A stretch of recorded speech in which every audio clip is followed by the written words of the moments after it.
இன்று இரவு தியானத்திற்காக தேவன் நமக்கு தந்த வேத வசனம் 119வது சங்கீதம் 90 மற்றும் 91வது வசனங்கள்.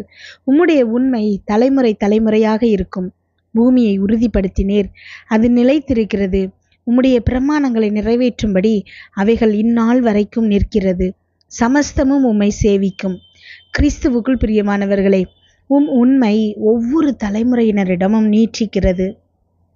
நீர் சிருஷ்டித்த பூமி உம் கட்டளையினால் நிலைத்திருக்கிறது. சகலமும் உம் திட்டங்களில் பணியாற்றுகின்றன அப்படின்னு ஒரு மொழிபெயர்ப்பு சொல்கிறது. இதே வசனத்துல சகலமும் உம் திட்டங்களில் பணியாற்றுகின்றன அப்படின்னு அந்த மொழிபெயர்ப்பு சொல்லுது.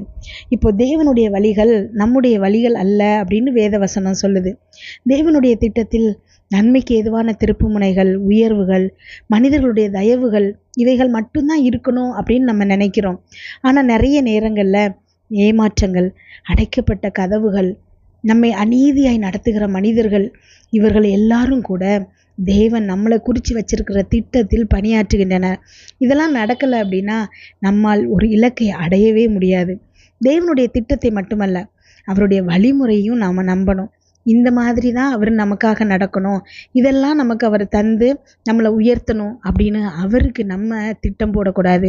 எதிர்மறையான காரியங்களை நாம் தடைக்கற்களாக பார்க்கிறோம், ஆனால் நம்முடைய இலக்கை அடைவதற்கான படிக்கற்களாக அது இருக்கிறது. நம்ம சுய புத்திக்கு சில விஷயங்கள் முட்டாள்தனமாக தெரியும், ஆனால் ஒன்று மட்டும் நம்ம தெரிஞ்சுக்கணும். அது நம்முடைய திட்டத்தில், தேவனுடைய திட்டத்தில் ஒரு அங்கமாக இல்லை அப்படின்னா தேவன் அதை நம்ம வாழ்க்கையில் அனுமதித்திருக்கவே மாட்டார். நம்ம வாழ்க்கையில் நடக்கிற ஒன்றும் நம்முடைய வாழ்க்கையின் உயர்வுக்கு தேவன் அமைத்திருக்கிற திட்டம். அது நம்ம பார்க்கும்போது நமக்கு தவறாக தெரியலாம், கஷ்டமாக தெரியலாம், கடினமாக இருக்கும். ஆனால் தேவன் அதில் ஒரு பெரிய நன்மையை வச்சிருக்கிறாரு. இந்த சூழலில் தான் நம்ம ரொம்ப ஆழமாக விசுவாசிக்கணும், அவருக்காக காத்திருக்கணும், சரியானதை தொடர்ந்து செய்து முன்னேறி கொண்டே இருக்கணும். நம்ம உண்மை உள்ளவர்களாக வாழும்போது, மற்றவர்களுக்கு நம்ம உதவி செய்யும்போது, நம்ம கடந்து செல்கின்ற ஒன்றை கூட தேவன் வீணடிக்க மாட்டார். ஒவ்வொரு விஷயத்திலையும் தேவன் நம்முடைய வாழ்க்கையின் உயர்வுக்கான அவருடைய திட்டத்தை நிறைவேற்றுவார். உங்களுக்கு அது தீமையாக தெரியலாம், உங்களுக்கு எதிராக வந்த அத்தனை தீமைகளையும் உங்களுக்கு சாதகமாக அவர் திருப்ப செய்வார். உங்கள் மனசுக்கு ரொம்ப வேதனையாக இருக்கும், ஐயோ இப்படி நடந்துருச்சே அப்படின்னு. ஆனால் வெகு சீக்கிரத்தில் நீங்கள் நினைப்பீங்க, ஆகா இப்படி நடந்துச்சின்னு. ஏன்னா தேவன் உங்களுக்கு அந்த சூழ்நிலையை சாதகமாக்க செய்கிறார். நீங்கள் முன் ஒருபோதும் அனுபவித்திராத தேவ தயவை, நன்மைகளை அனுபவிப்பீர்கள். ஆம் என்று சொல்லி பெற்றுக்கொள்ளுங்கள் பிரியமானவர்களே. ஜெபிப்போமா. எங்கள் அன்பின் பரலோக தகப்பனே, இன்று முழுவதும் என்னையும் என் குடும்பத்தில் இருக்கிற ஒவ்வொருவரையும் பாதுகாத்தீங்கப்பா. உண்மை நன்றியோடு துதிக்கிறோம், ஸ்தோத்தரிக்கிறோம். இன்று இரவு எங்களுக்காக நீங்கள் தந்த வசனத்திற்கு நன்றி ஏசப்பா. எங்களோடு பேசியிருக்கீங்கப்பா. அம்மேன். என்னோடு ஜெபித்து கொண்டிருக்கும் ஒவ்வொரு பிள்ளைகளையும் உங்கள் கரத்தில் கொடுக்குற ஏசப்பா. அந்த பிள்ளைங்க போகும்போதும் வரும்போதும் ஆசீர்வதிங்க. அவங்க இருதயத்தின் வாஞ்சிகள் எல்லாத்தையும் நிறைவேற்றுங்க ஏசப்பா. என்னென்ன காரியங்களுக்காக இப்பொழுது ஜெபிக்கிறாங்களோ அதில் எல்லாம் அவர்களுக்கு ஒரு வெற்றியை கொடுங்க ஏசப்பா. ஏசப்பா, இன்றைக்கு எங்களோடு பேசியிருக்கீங்க ஏசப்பா. வேதனையில் இருக்கிற ஒவ்வொரு பிள்ளைகளுக்கும் அப்பா நீங்கள் ஆறுதல் செய்பவராக இருக்கீங்க ஏசப்பா. அம்மே, நடந்து முடிஞ்ச விஷயங்களுக்காக அப்பா எத்தனையோ பிள்ளைங்க கண்ணீர் வடிச்சிட்டு இருக்கிறாங்க.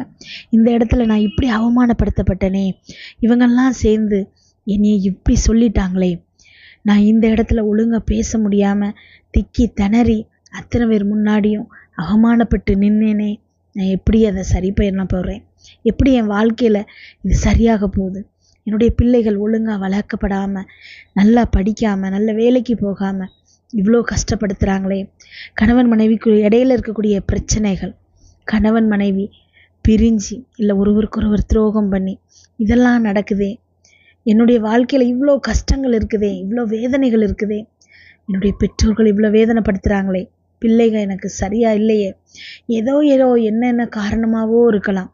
ஆனால் தேவன் இன்றைக்கு உங்களை சொல்கிறாரு, உங்கள் வாழ்க்கையில் நடந்த ஒவ்வொன்றும் உங்கள் நன்மைக்காக தேவன் உங்களை குறித்து வச்சிருக்கிற திட்டம் நிறைவேறுவதற்காக பயன்படுத்துகிற ஒவ்வொரு படிக்கற்கள். அம்மேன். உங்கள் வாழ்க்கையில் நீங்கள் அனுபவித்த தடைகள், படிப்பில் அனுபவித்த தடைகள், வேலை பார்க்குற இடத்துல உள்ள பிரச்சனைகள், குடும்பத்தில் உள்ள பிரச்சனைகள், இவையெல்லாம் தேவன் உங்கள் வாழ்க்கையில் அவர் திட்டத்தை நிறைவேற்றுறதுக்காக வச்ச படிக்கற்கள். எந்த ஒரு காரியத்தை குறித்தும் நீங்கள் இப்போ கவலைப்பட தேவையில்லை. முழுசும் தேவன்கிட்ட ஒப்படைச்சிருங்க. ஏசப்பா, என் வாழ்க்கையில் இது நடந்திருக்கு, ஆனால் இதை நன்மையாக மாற்ற உம்மால முடியும் அப்படின்னு முழுசாக அவர் கையில் ஒப்பு கொடுத்துருங்க. நடந்து முடிந்த எதையும் நம்மால் மாற்ற முடியாது, ஆனால் தேவன் நினைச்சார்னா சகலத்தையும் திருப்ப வல்லவர். அவ்வளவுத்தையும் திருப்பி அது எல்லாத்தையும் உங்களுக்கு நன்மையாக மாற்ற வல்லவர்.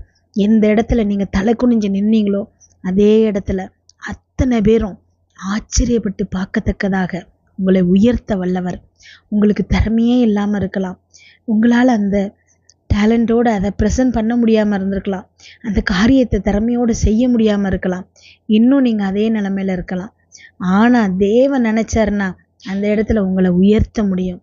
உங்களுடைய திறமை அவருக்கு தேவையில்லை, உங்களுடைய டேலண்ட்டை யூஸ் பண்ணி தான் உங்களை உயர்த்தணும் அப்படிங்கிறது அவருக்கு தேவையில்லை. அவர் நினைச்சார்னா அத்தனை பேர் கண்கள்லையும் தயவு கிடைக்க வைப்பார். உங்களையே மாற்றி அந்த இடத்துல உயர்த்தி அத்தனை பேரும் புகழ, அம்மேன், உங்களை தலை நிமிர வைக்க அவரால் முடியும். எந்த இடத்துலையும் சோர்ந்து போகாதபடிக்கு தேவன்கிட்ட உங்களுடைய சகலத்தையும் ஒப்பு கொடுத்து நீங்கள் கண்ணீரோடு ஜெபிக்கும்போது தேவன் உங்களுக்கு சகல காரியங்களையும் நன்மையாய் மாற்ற வல்லவராக இருக்கிறாரு. இந்த ஒரு இடத்துல ஆழமாக நீங்கள் விசுவாசிக்கும் போது உங்கள் வாழ்க்கையில் கஷ்டங்கிறதே இல்லாமல் போயிடும். அப்பா, வாழ்க்கையில் நடந்து முடிஞ்ச விஷயங்களை குறித்து கவலைப்படுற ஒவ்வொரு பிள்ளைகளையும் உங்கள் கரத்தில் கொடுக்குற ஏசப்பா, சகலமும் நன்மைக்கு எதுவாக மாற்ற வல்ல நீங்கள் அவங்க வாழ்க்கையில் அதை நன்மையாக நீங்கள் மாற்றுகிறமைக்காய் உமக்கு நன்றி ஏசப்பா. அம்மேன், ஸ்தோத்திர ஏசப்பா. ஒவ்வொரு பிள்ளைகளையும் உங்கள் கரத்தில் கொடுக்குற ஏசப்பா, இன்று இரவு தூங்கும்போது சுகமான உறக்கத்தை கொடுங்க, நல்ல சொப்பனங்களை கொடுங்கப்பா. வீட்டை சுற்றியும் இரத்தத்தை தெளிக்கிறோம், அதிலிருந்து புறப்படுகிற வல்லமை எல்லா தீங்கு, பொல்லாப்பு, பொறாமை, எரிச்சல், கெட்ட ஆவிகள், பில்லி, சூனிய, மந்திரம், செய்வினை, பாவம், சாபம், நோய், விபத்து எல்லாவற்றிலிருந்து எங்களை விலக்கி பாதுகாப்பதாக. நாளை காலை எழுந்திருக்கும் போது புதிய கிருபையால் எங்களை தாங்குங்கப்பா. இதை கேட்டுக்கொண்டிருக்கும் ஒவ்வொரு பிள்ளைகளின் இருதயத்தையும் உடைய கிருபையினாலும் சமாதானத்தினாலும் பலப்படுத்துங்க. இயேசு கிறிஸ்துவின் மூலம் ஜெபம் கேளும் நல்ல பிதாவே, ஆமென்.